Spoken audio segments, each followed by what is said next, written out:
All right, shifting our focus to West Asia, two Palestinian children aged 8 and 11 were killed in an Israeli airstrike in Gaza. And this according to Palestinian health officials. The Israel's defense forces, however, claimed that it had identified two suspects posing an immediate threat and they were targeted after they had crossed the yellow line.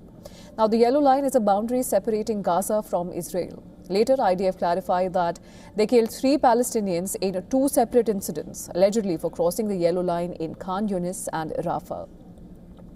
The families of the children said that the boys were brothers aged 8 and 10 and that they had been out looking for firewood. Palestinians expressed anger and grief over the incident as dozens gathered for the funeral of the boys.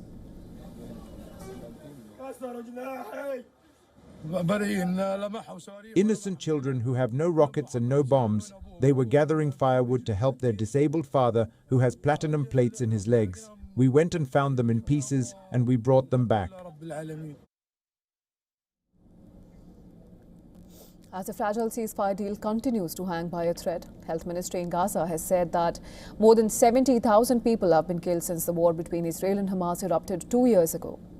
Military added that after the peace deal came into effect, 354 Palestinians have been killed by Israeli fire.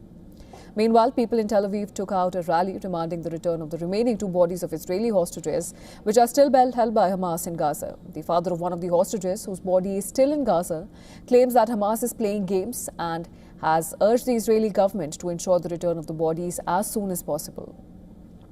In London, several thousand people have demonstrated in support of Palestinians, with many calling for Israel to be banned from the Eurovision Song Contest, which is an international song competition organized annually by the European Broadcasting Union.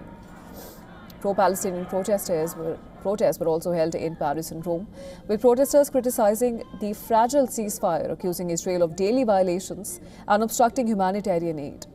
Climate activist Greta Thunberg and United Nations Special Rapporteur Francesca Albanese also participated in the Rome protest, expressing solidarity with Gaza. During the protest, Thunberg sharply criticized Italy's government as fascist for supporting Israel.